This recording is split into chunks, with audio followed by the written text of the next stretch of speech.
उम्मीद है कि प्रत्याशी बदलेगा यहाँ से। जी, लेकिन 2 बार लगातार टिकट जो है बहुजन समाज पार्टी से अबुल कैस जी को मिला और दोनों बार माननीय हिटलर भाई उनका विरोध किए। जिले के विधायक थे श्याम बहादुर यादव जी, जनता दरबार लगाते थे, लोगों की बातें सुनते थे, लोग अपनी बात कहते थे, लोगों का काम भी होता। यही लोग करते हैं कि जब अपने मकसद की और अपने फायदे की बात होती है तो आप हमारी बिरादरी के हैं, आप हमारी कौम के हैं, मुसलमान किसी का गुलाम नहीं है, फलाना नहीं, ये सब बयानबाजी कर। समाजवादी पार्टी हमेशा मुसलमानों को हिस्सेदारी देती है।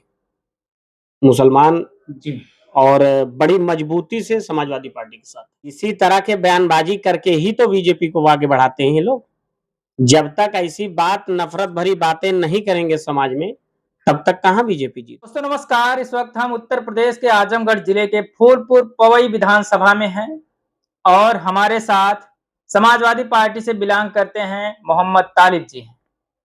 इनसे हम जानेंगे कि 4 सालों से इनके विधायक जी जेल में बंद हैं, तो इनके क्षेत्र में कितना विकास कार्य हुआ, क्या इस बार वो जेल में रहेंगे तब भी उनको समाजवादी पार्टी टिकट देगी या कोई नया चेहरा होगा, या भूतपूर्व विधायक को टिकट दिया जाएगा। सारी चर्चाएं हम इनसे करेंगे और ये भी जानेंगे कि आखिर इनके क्षेत्र की जनता की पसंद क्या है, क्योंकि ये प्रधान प्रतिनिधि भी हैं और समाजवादी पार्टी में काफी दिनों से हैं, तो इनको जानकारी होगी कि जनता का रुझान आखिर किधर है। स्वागत है आपका। बहुत बहुत धन्यवाद।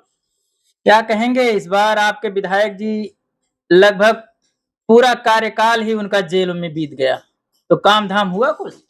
जेल में है तो कहाँ से काम होगा, जब सरकार ने उनको बंद कर रखा है, वो बेचारे जेल में हैं तो काम कैसे होगा, इसीलिए काम नहीं हो पाया।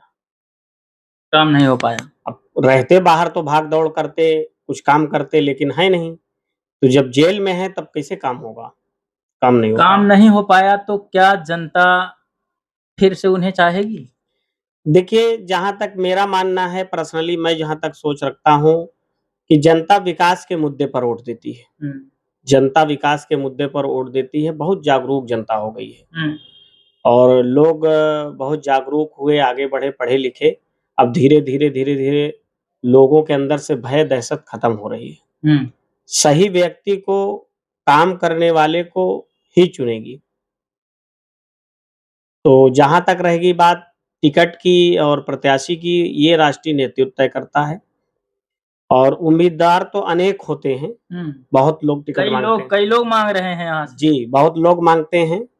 भई माँगना लोगों का अधिकार है, टिकट देना पार्टी नेतृत्व का फैसला करती है और जो फैसला करेगी वो यहाँ का कार्यकर्ता मान्य करेगा।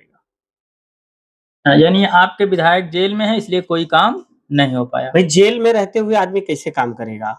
जेल में अगर कोई रहेगा तो जेल से तो काम कर नहीं पाएगा। आप भी जानते हैं, मैं अगर जेल में रहा, आप जेल में रहे तो कैसे चल पाएगा मामला? बाहर व्यक्ति होता है तो कुछ काम-धाम होता है, भाग-दौड़ करना होता है ना काम के लिए।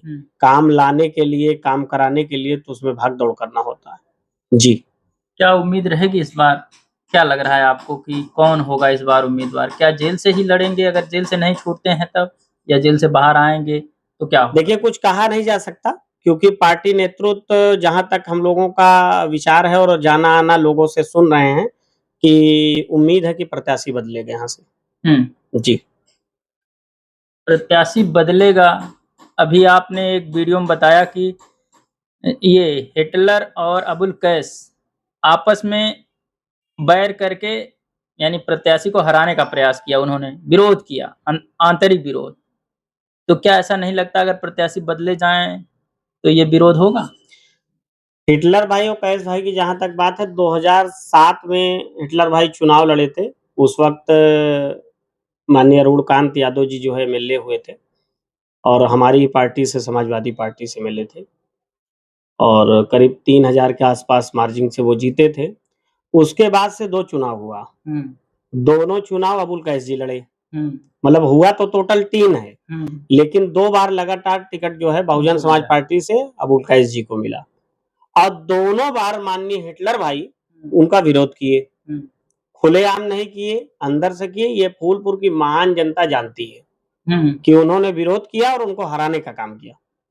और अबुल कैस भाई से भी पूछेंगे आप तो वो खुद बता देंगे कि उन्होंने क्या किया है। इसी दिन उनसे भी पूछ लीजिएगा। तो यही चीज तो हम पूछ रहे हैं कि अगर उनका टिकट कटता है तो क्या ये विरोध होगा? यही होता है, यही लोग करते हैं कि जब अपने मकसद की और अपने फायदे की बात होती है तो आप हमारी बिरादरी के हैं, आप हमारी कौम के हैं, मुसलमान किसी का गुलाम नहीं है, फलाना नहीं, ये सब बयानबाजी करते हैं। कौन कहाँ किसका गुलाम है? कोई कहीं गुलाम नहीं है। हर आदमी अपने हक की बात करता है और अपनी बात करता है। समाजवादी पार्टी हमेशा मुसलमानों को हिस्सेदारी देती है। मुसलमान जी और बड़ी मजबूती से समाजवादी पार्टी के साथ रहेगा भी और है भी और रहेगा भी। ओवैसी भी आ रहे हैं निजामाबाद से, सुन रहा हूँ कि वहां से लड़ेंगे। ये आपके माहौल से शौकत अली जी चुनाव लड़ने वाले। मटेरा शौकत जी गए हैं, उनको हैसियत पता चल जाएगी कि कितना वोट पाएंगे।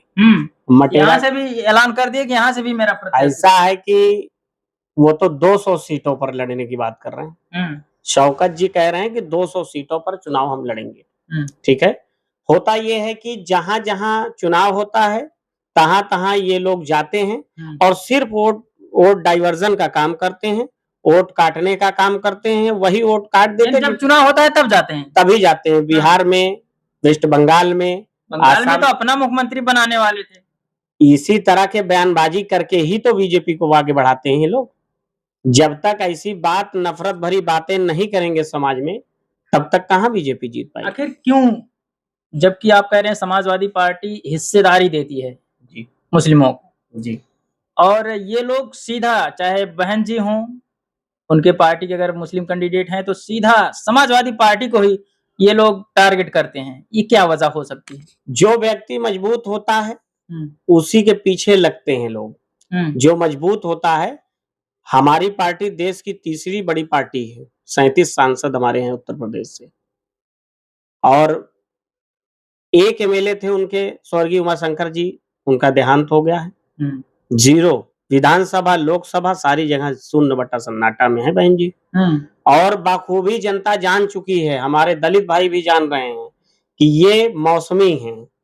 जैसे चुनाव आ गया, बाहर आ गए, ट्वीट करना शुरू कर दिए, बात करना शुरू कर दिए और इनके यहाँ अच्छा खासा रेट और दाम लगता है। आप बताओ कि आजमगढ़ और जौनपुर और तमाम अगल बगल के जो जनपद है और प्रत्याशी क्यों नहीं घोषित कर रहे हैं ये लोग? 3-4 तो घोषित कर दिए और घोषित करना चाहिए। और कहाँ घोषित हो रहा, उसमें होता है कि फलनवा इतना दे रहा है, आप इतना क्यों दे रहे हैं, ये सब बातें होती।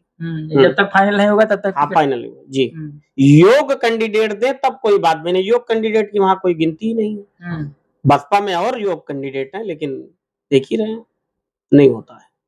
तो मिला जुला के उसी पर काम है उनका।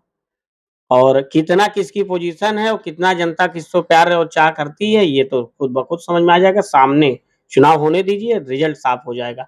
समाजवादी पार्टी यहाँ से सरकार बनाने जा रही है। 300 सीटें हम जीतने जा रहे हैं उत्तर प्रदेश। 300 सीटें जी, 300 सीटें पूर्ण बहुमत की सरकार बनेगी। इंडिया गठबंधन 300 सीटें जीतेगा उत्तर प्रदेश से। और वहीं बसपा के प्रत्याशी कह रहे हैं कि हम इस बार आपकी पूर्ण बहुमत से सरकार बना रहे हैं। भाई देखिए, वो कैंडिडेट हैं, कुछ उम्मीद लगा करके ही खर्च कर रहे होंगे, उम्मीद लगा करके ही मेहनत कर रहे होंगे। तो सोच तो पॉजिटिव सबको रखने का अधिकार है, उनको भी अधिकार है। तो कह रहे हैं, लेकिन जनता देख रही है कि वोट कटेगा, फायदा नहीं होगा। कौन होगा उम्मीदवार फूलपुर पवई विधानसभा से आपकी पार्टी समाजवादी पार्टी से? देखिए, अब ये तो कहना, हम लोग छोटे कार्यकर्ता हैं। कार्यकर्ताओं का काम है कि पार्टी मांग तो कर सकते हैं कि हमको ये प्रत्याशी दीजिए जो काम करे। भाई, काम करने वाला ही प्रत्याशी चाहिए। काम करने वाला ही प्रत्याशी चाहिए जो काम करे, जनता के दुख सुख सारी जगहों पर उपस्थित रहे, जनता निडरता से उससे अपनी बात कह ले जाए। लोकतंत्र की परिभाषा क्या है? लोकतंत्र की परिभाषा ये है कि मैं अपने नेता से निडर होकर के अपनी बात कह ले जाऊं, तब वो होता है लोकतंत्र। अगर हम आपसे डर रहे हैं, विधायक आज तक कौन हुआ जिससे लोग बात कर सकते थे डायरेक्ट? भाई, श्याम बहादुर यादव जी को हमने देखा है 2012 से 17 में। खैर, अब की बार जब हुआ तो विधायक जी तब से जो है सरकार ने उनको अंदर कर रखा है, तो उनसे तो कोई उस तरह का साबका नहीं पड़ा। उससे पहले के विधायक थे श्याम बहादुर यादव जी, जनता दरबार लगाते थे, लोगों की बातें सुनते थे, लोग अपनी बात कहते थे, लोगों का काम भी होता था। रोड से निकलते थे, जनता रुका करके अपनी बात कह देती थी। आज भी उनके यहाँ फ़ोन उनका हरदम 24 घंटा ऑन है। आप लगाओ, अपनी पूरी बात कहो, समय लो, समय दो, हर जगह सुख-दुःख में खड़े हैं।